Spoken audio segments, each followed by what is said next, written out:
Miss Gabaglita! With Tita Cora and Kapitana Sisa. We are number 106.7 Energy FM. Pangga, wag mong sabihin radyo, sabihin mo Energy. Sa magandang umaga mga pangga. Sa mga nakatutok sa kanilang mga radyo, Metro and Mega Manila. Abay, sa magandang umaga sa inyong lahat. February 2, pangalawang araw sa buwan ng Pebrero. Oo, nakakaloka, diba? Doon naman sa mga nag-iisip pa na kung ano naman ang gagawin nyo dahil, diba, next week ata, if I'm not mistaken, Chinese New Year. Oo, nakakaloka. May mga maglo-long weekend na naman. Oo, nakakaloka, iti. Isang magandang umaga sa inyong lahat. Ako po si Kapitana Sisa, sa ngalan ng aking partner na si Tita Cora na ngayon ay nagpapahinga. Oo, diba? Naglagay naman po siya sa kanyang wall kung bakit siya ay wala dahil nag-meet and greet sila last week ng kanyang doctor. Ayan.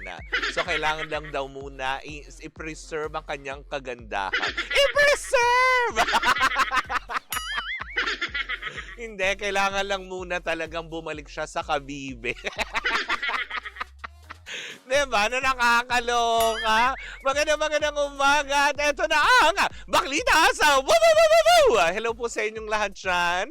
Kamusta naman ang inyong mga weekends? Oo, nakakaloka.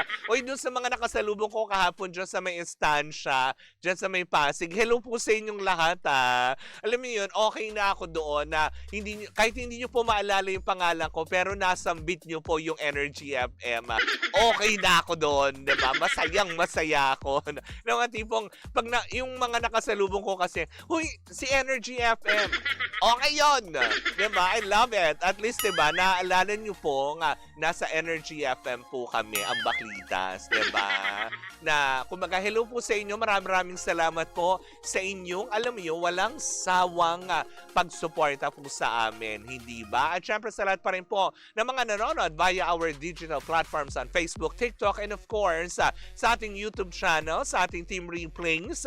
Hello po sa inyong lahat. Isang magandang umaga. Oo, nakakaloka. I'm so purple today. Oo, nakakaloka. Bakit nga ba? May pa-party si Barney. Bakit ba? Ganon. Good morning. At syempre sa lahat pa rin po ng mga bumabiyahe ngayon. And of course, sa ating mga in-drive drivers, Grab drivers, sa mga Lalamove drivers natin. Hello po sa inyong lahat. Mag-iingat po kayo, ha? Ayan, syempre alam naman natin ang trapiko. Wala na tayong magagawa sa traffic. Diba? Ang tanging na lang natin pwedeng gawin ay magpasensya. Oh! Diba? Pero eto na, ang ating first Baklatest. Naku, nakakaloka. Hindi ba? Mainit ang pinag-uusapan ngayon. Diba? Ang tungkol sa angpaw. O, diba? Nahanap nyo na ba? Nahanap na namin sa Energy FM ang laman ng angpaw. Gusto nyong malaman? Kasi talagang ipinost ng magagaling naming social. Nagulat din ako. Maski ako natawa ako doon. Ang gagaling nyo doon. Tataba ng utak. Ayan, kung kayo ay naku-curious sa laman ng angpaw, pero sa second gap pa natin ibabalita yan. Puntahan nyo po ang page ng Energy FM at i-follow kami para malaman nyo kung ano nga ba talaga ang nilalaman. Kasi sabi daw nila, 7 daw yung angpaw. Diba? 6 nakita na. Yung pang 7 eto, ipinost ng Energy FM. Yung totoong laman. Nakakaloka! Pero eto na muna ang ating first Baklatest. Paulit-ulit, bakla. Nakakaloka ka. Eto na nga, dahil over the weekend, kasabay din ito ay pumutok ang balita. Dahil nga, syempre, alam naman natin, diba, na ang kapatid ni Coco Martin ay tuluyan ang nasyugbak sa Batang Quiapo. Kasabay din ito na parang sinasabi na ilan sa mga artista, tulad na lang ni Aljur Abrenica na tegi bumbum na at wala na sa serye. Hindi ba na nakakaloka? Dahil, ayon sa ating nakalap na chika, chika ito, nasagap natin, pero kinumpirma natin mismo sa mga inampalan. Inampalan! Grabe! May judges.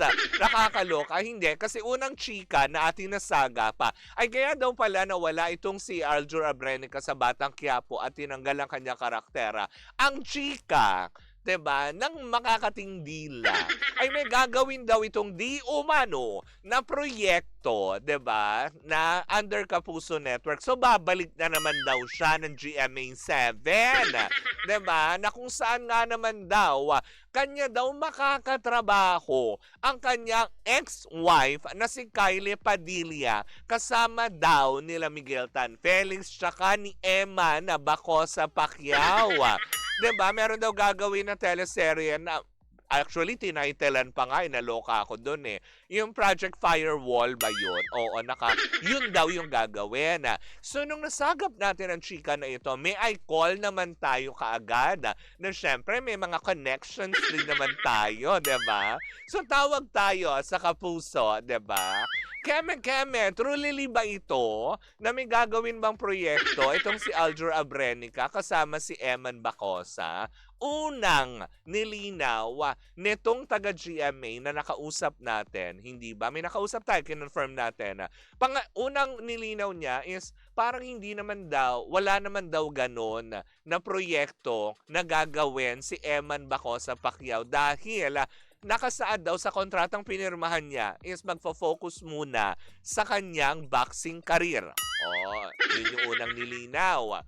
Pangalawang nilinaw is wala naman daw silang naririnig na. Kasi pinadala ko yung mismong title na sabi ko, totoo ba ito yung gagawin? 'Di ba? Na parang magsasama ba si Aljur Abrenica at si Kylie Padilla in one teleserye? Sabagay, wala naman masama kasi parehas silang may mga kanya-kanyang pamilya at may mga anak na kailangan suportahan. Pero sabi tuloy ng ilan na tipong, ba't payag ba si AJ? 'Di ba? Pamayag ba yun? 'Di ba yung mga ganon? Well, kung trabaho lang din naman at makakapagdala naman din, alam mo yun, ng pagkain sa hapagkainan, then why not? 'Di ba? Pero nilinaw ulit ng ating kausap from GMA7 na wala daw ganong proyekto na inilalatag. Yung kausap po natin talaga mismo ay isa sa pinaka-head na humahawak ng artist management ng GMA7. Kaya minarapat natin siyang kinontak, hindi ba? Kung sino man siya, hindi natin papangalanan. Dahil sabi nga ni Tito Boy, you don't name drop your source. O, diba? Ethics lang tinatawag doon. Kumbaga parang tama na nakakuha tayo ng formal na kumpirmasyon mula sa bakuran ng Kapuso Network na wala naman daw ganong naka-line up na proyekto itong si Aljur Abrenica. Saan galing yon? Diba? So kung wala, anong gagawin ni Aljur? Kakanta ulit? Gano'n? Diba? Ano ba yung kanta niya? Amar, amar, gano'n.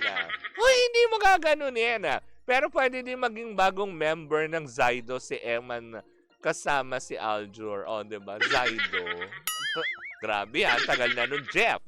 Yan. Sabi naman ng isa, sabi ni Russell, musta na ang angpaw? Ayun, hanapin nyo lang po na sa Energy FM page yan, diba?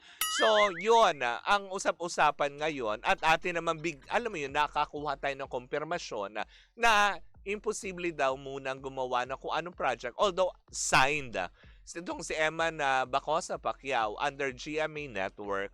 Pero wala daw naka-line up na mga teleserye na gagawin with Aljur Abrenica. 'Di ba? Ang taring nga nung gumawa na ito, 'di ba? Ang galing naman niya. Pero kasi sabi nga 'di ba nila, ang chismis, hindi yan magsisimula kung walang pinagmulan. Baka pinagpaplanuhan. Pero ang galing naman kasi nag-title agad ng teleserye ang gagawin. Tsaka yung sa pa, 'di ba? Para magkaroon ng connection muli yung mag-ex, 'di ba? Ay, papayag ba yung mga current partner? 'Di ba? Na nakakaloka. Tsaka yung isa, hindi ba? Kung saan nga naman lumantad na talagang may Junakis na sila, 'di ba? Nitong si Aljur.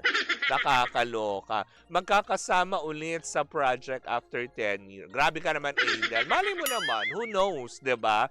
Kasi ano naman kumaga parang trabaho 'yan, artista sila Hindi naman din, alam mo 'yon, maikakaila na muling magkukrus sa kanilang landas sa pamamagitan ng mga proyekto na kung saan kailangan nila pare-parehas, 'di ba, ng trabaho. Kung trabaho lang din naman ito, then why not? Pero 'di ba, nasa sa kanila pa din 'yan. Tulad na lang din itong si 'di ba, sino nga ito, si Carla Abellano at si Tom Rodriguez. 'Di ba? Maaring alam mo 'yon, meron silang alam mo 'yon, pinagdaanan sa kanilang personal na buhay, but still hindi pa rin natin maiaalis 'yan na kung sakali may producer na gusto silang pagsamasamahin, 'di ba?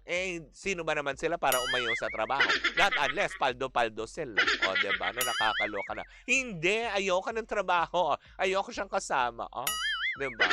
Minsan ka na nga lang magkaka-project, tatanggi ka pa if ever, 'di ba? Yung mga ganyan.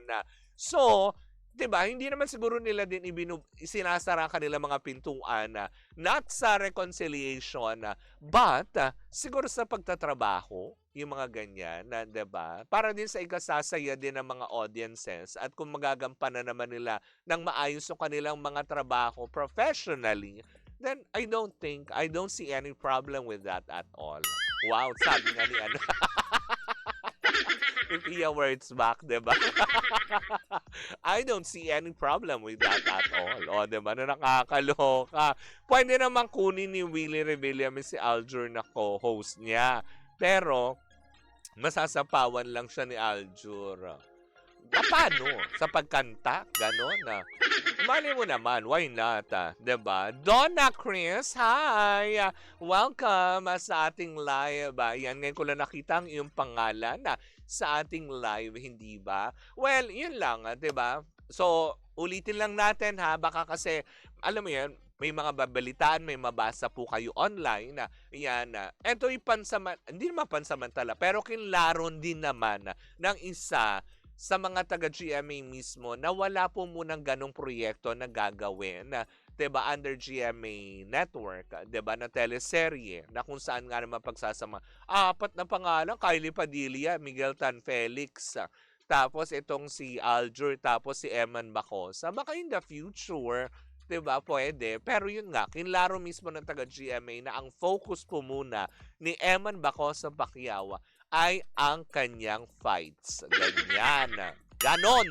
'Di ba? 'Di ba? Dapat i-guess nila si Aljur. Nag-Encantadia yan dati, si Aljur Abrenica. O 'di ba? Dapat i-guess nila si Aljur sa Encantadia kasi siya yung dahilan bakit namatay yung role. Grabe ka naman. Hindi tayo magaganyan-ganyan, 'di ba, Adel Bernal?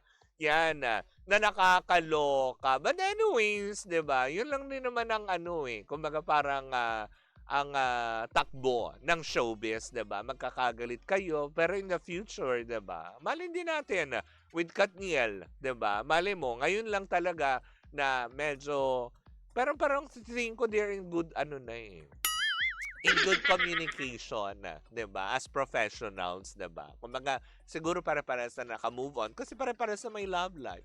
Ay, wala tayong kinukumpirma. Hindi. May mga nalilink ka. Yun, iko-correct ko yung sarili ko kagad. Pare-parehas naman na silang happy, 'di ba?